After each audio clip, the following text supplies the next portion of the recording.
देख रहे हैं नेटवर्क 33 राजकुमार के साथ। नेटवर्क 33 की आज की कहानी में आगे बढ़ने से पहले अगर आपने हमारा चैनल अभी तक सब्सक्राइब नहीं किया है तो कर लें और साथ ही बेल आइकन को भी जरूर दबाएं। दोस्तों, अगर आपके पास भी ऐसी ही कोई कहानियां हैं तो हमारे साथ जरूर शेयर करें। हमारे इंस्टाग्राम आईडी पर इंस्टाग्राम आईडी है network_33 जिसका लिंक नीचे डिस्क्रिप्शन बॉक्स में दिया गया है। तो चलिए बढ़ते हैं आज की कहानी की ओर। उस रात बस में सफर करते वक्त सब ठीक ही चल रहा था। फिर बस एक जगह कुछ देर के लिए रुकी जहां से एक आदमी और एक लड़की बस में चढ़े थे और मेरे पीछे वाली सीट पर आकर बैठे जो खाली थी। वैसे तो रात होने के कारण अब मुझे नींद आ रही थी, मगर वो दोनों लगातार आपस में बात किए जा रहे थे जिस वजह से मैं अब सो नहीं पा रहा था। साथ ही उनकी भाषा भी बिल्कुल अलग थी, तो ये भी पता नहीं चल रहा था कि वो दोनों आपस में क्या बात कर रहे हैं।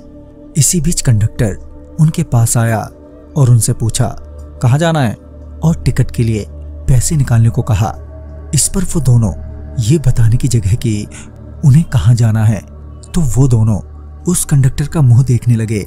कंडक्टर ने एक बार फिर उनसे पूछा अरे भाई कहाँ जाना है तुम्हें, मगर इस बार भी वो दोनों कुछ नहीं बोले, जिस वजह से बस का कंडक्टर गुस्से में आ गया और बोला अगर तुम्हें कहीं जाना ही नहीं है तो बस में क्यों चढ़े।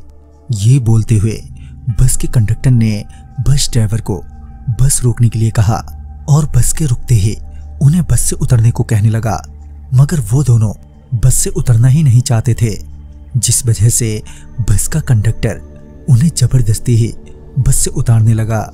जब बस के कंडक्टर ने उन्हें पकड़कर जबरन उतारने की कोशिश कर रहा था तो वो लड़की अपनी भाषा में कुछ बोल रही थी, मगर क्या ये पता नहीं, मगर उनके चेहरे के हाव भाव से ये साफ जाहिर था कि वो थोड़ा डरे हुए थे और वहां पर बस से उतरना नहीं चाहते थे। रात का वक्त था और जगह भी सुनसान थी, तो ऐसे में वो बेचारे कहाँ जाते। ये सोचकर मैंने बस के कंडक्टर को रोकते हुए कहा भैया इन्हें छोड़ दो, इनका किराया मैं दे देता हूँ, आपकी बस जहाँ तक जाएगी वहां तक का, ताकि आप बीच में कहीं इन्हें उतार ना दें।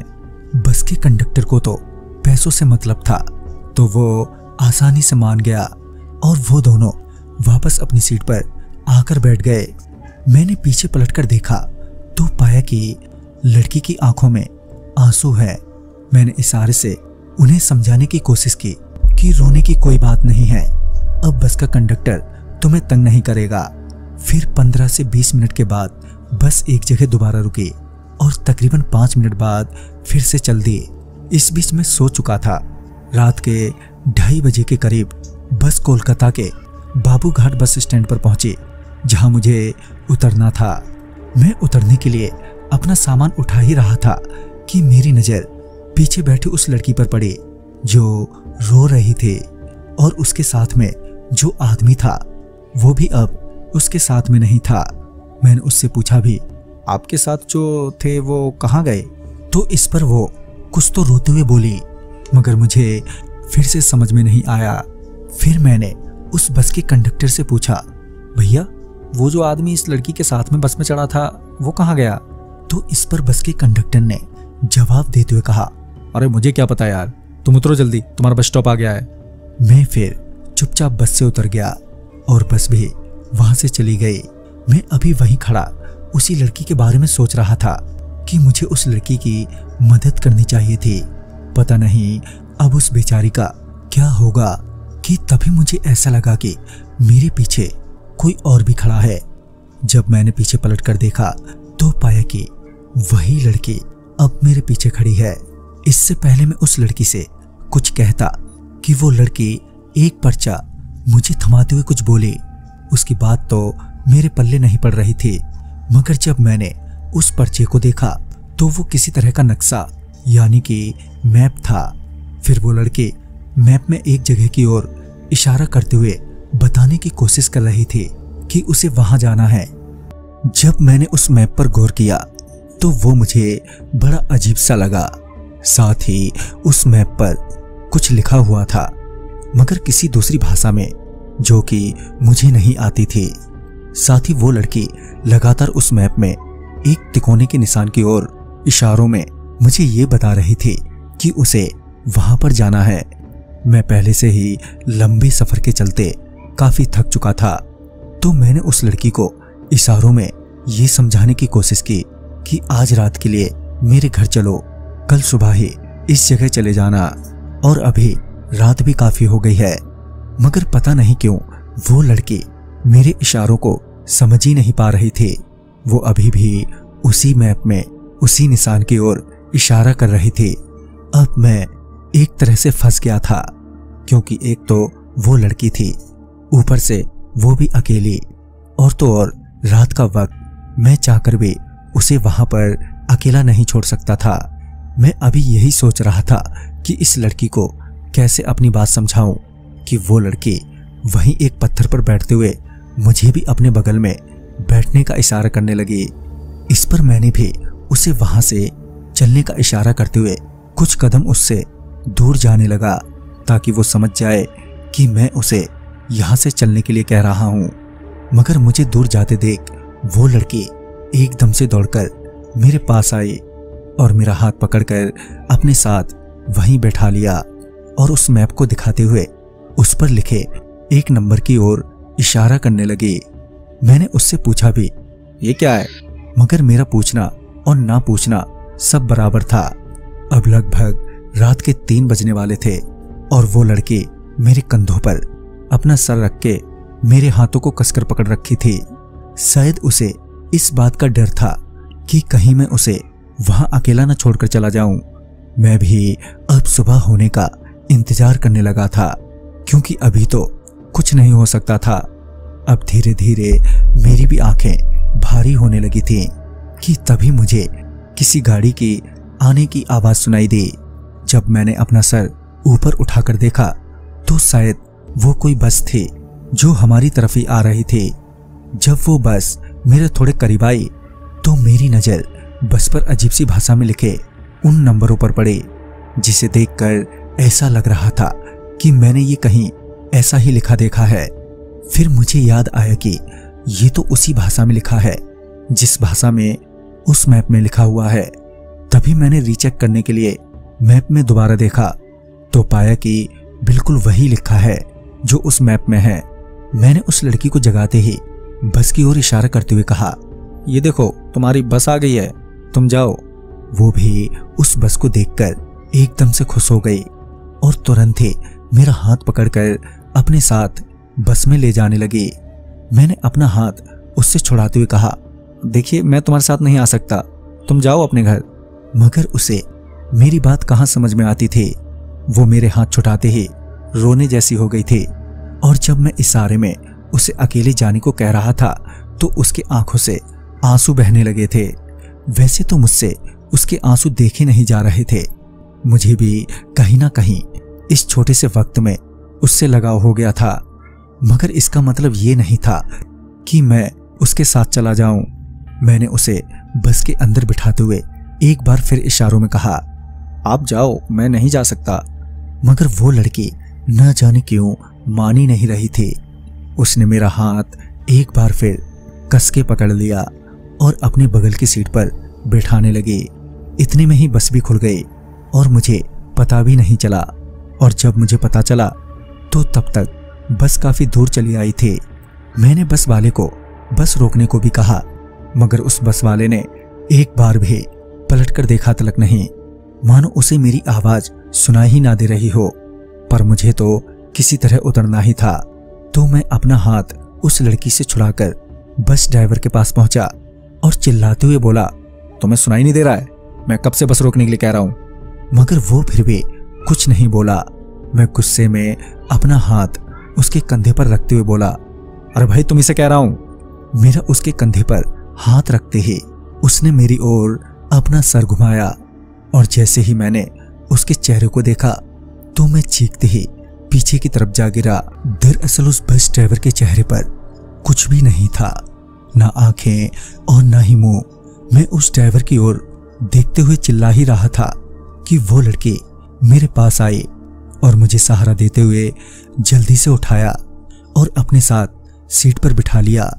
वो मुझे शांत करने की पूरी कोशिश कर रही थी, मगर मैं अभी भी उस बस ड्राइवर के चेहरे को लेकर डरा हुआ था। डर से मेरे हाथ पैर कांपे जा रहे थे, सांसें भी चढ़ी हुई थीं। तभी बस ड्राइवर ने अचानक से बस रोकी और अपनी सीट पर से उठा। मेरी नजरें अभी भी उस पर ही थीं। फिर जैसे ही वो पलटा तो मैंने देखा कि अब उसका चेहरा हम लोगों की तरह ही बिल्कुल नॉर्मल है। तभी वो बस ड्राइवर गुस्से में हमारी तरफ आया और उस लड़की से अपनी भाषा में कुछ बोला। उसकी बात सुनने के बाद वो लड़की थोड़ा डर गई। धीमी आवाज में मेरा हाथ पकड़ते हुए उस लड़की ने कुछ कहा, मगर उस बस ड्राइवर का गुस्सा शांत होने की बजाय और भी बढ़ गया था। और पता नहीं क्यों वो बस ड्राइवर मेरा हाथ पकड़कर बस से जबरन उतारने की कोशिश करने लगा। मुझे जबरन बस से उतारता देख वो लड़की एकदम से गुस्से में आ गई और वो उस बस ड्राइवर से मेरा हाथ छुड़ाते हुए उस बस ड्राइवर को बस से धक्का दे दिया, जिस वजह से वो बस ड्राइवर बस से बाहर जाकर गिरा। अभी इतने में भी उसका गुस्सा ठंडा नहीं हुआ था। वो भी बस से बाहर उतरने ही वाली थी कि मैंने उसका हाथ पकड़ लिया और मामले को किसी तरह संभालने की कोशिश करने लगा। इतने में वो बस ड्राइवर ना जाने कहां से 5 और लोगों को बुलाकर ले आया, जिन्होंने लाल रंग के एक जैसे कपड़े पहने थे। उन 5 को देखते ही वो लड़की एकदम से घबरा गई और तुरंत मेरा हाथ पकड़कर बस से उतरकर तेजी से भागने लगी। और हमारे पीछे पीछे वो सारे भी। अभी भी अंधेरा बहुत ज्यादा था और जहां हम दोनों भाग रहे थे वो जगह जंगल जैसी लग रही थी। उस वक्त मैंने तो उस लड़की से कुछ नहीं पूछा, क्योंकि मुझे लगा शायद अभी भागने में ही भलाई है। फिर काफी देर तक भागने के बाद हम दोनों बुरी तरह से थक चुके थे और हमारी सांसें भी चढ़ चुकी थीं। जब आसपास नजर घुमाई तो पाया कि वो लाल पोशाक वाले लोग भी नजर नहीं आए, जिससे हमें थोड़ी राहत मिली। मैं अभी उस लड़की से पूछने ही वाला था कि वो लोग कौन थे कि उसने वही मैप निकालते हुए मैप पर बने क्रॉस के निशान की ओर इशारा करते हुए मुझे ये समझाने की कोशिश करने लगी कि हम लोग अभी यहाँ पर हैं। पता नहीं कैसे अब मैं उसका इशारा आसानी से समझने लगा था, मगर वो अभी भी मेरा इशारा समझ नहीं पा रही थी। उस क्रॉस के निशान के साथ साथ उस मैप पर आदमियों के कंकाल भी बने हुए थे, जिससे मुझे ये अंदाजा हो गया कि यह जगह बिल्कुल भी सेफ नहीं है। मैंने उस लड़की से उस निशान की ओर इशारा करते हुए पूछा तो उसने जवाब में अपनी गर्दन दबाते हुए अपनी जीभ बाहर निकाल ली। मतलब वो भी यही कहना चाहती थी कि ये जगह बहुत खतरनाक है।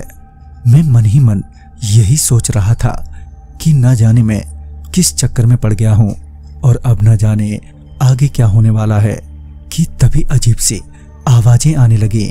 वो आवाज सुनते ही उस लड़की ने फिर से कसके मेरा हाथ पकड़ा और वहां से तेजी से भागने लगी। भागते वक्त जब मैंने पीछे मुड़कर देखा तो पाया कि बहुत सारे चूहे जैसे जीव हमारी तरफ दौड़े चले आ रहे हैं, और तो और वो सारे जीव लाल रंग के थे और उनकी आंख बिल्कुल सफेद थी।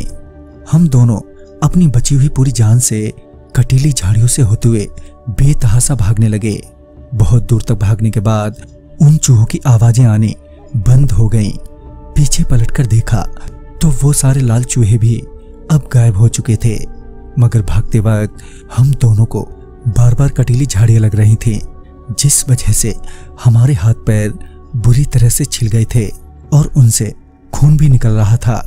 मगर जहां मेरे शरीर से लाल खून निकल रहा था तो वहीं उस लड़की से पीले रंग का, जो कि हैरानी की बात थी। अब उस लड़की की भाषा की तरह वो लड़की भी मुझे रहस्यमय लगने लगी थी। अब मेरे मन में उस लड़की को लेकर बहुत सारे सवाल थे, मगर उस वक्त उन सवालों के जवाब से ज्यादा जरूरी था वहां से सही सलामत वापस घर लौटना। साथ ही लगातार भागने के कारण मैं बहुत थक चुका था। शरीर से बहता खून रुकने का नाम ही नहीं ले रहा था। अब दर्द बर्दाश्त से बाहर होने लगा था, जिसका एहसास उस लड़की को भी था। हालांकि वो भी मेरे जितना जख्मी थी, मगर मेरे जितना परेशान नहीं लग रही थी। शायद वो जानती थी कि आगे क्या करना है। मुझे चक्कर के साथ साथ बेहोशी होने लगी थी और देखते ही देखते मेरी आंख बंद हो गई। जब मेरी आंख खुली तो मैं किसी झोंपड़े में था और मेरी चोटों पर किसी तरह का लेप लगा था, मगर मेरे आसपास उस वक्त कोई मौजूद नहीं था। मुझे लगा शायद ये उसी लड़की का घर है। मेरे लिए तो अच्छा ही था कि वो लड़की अपने घर पहुंच चुकी थी और अब मैं अपने घर लौट सकता था। तभी मुझे किसी की आने की आहट सुनाई दी।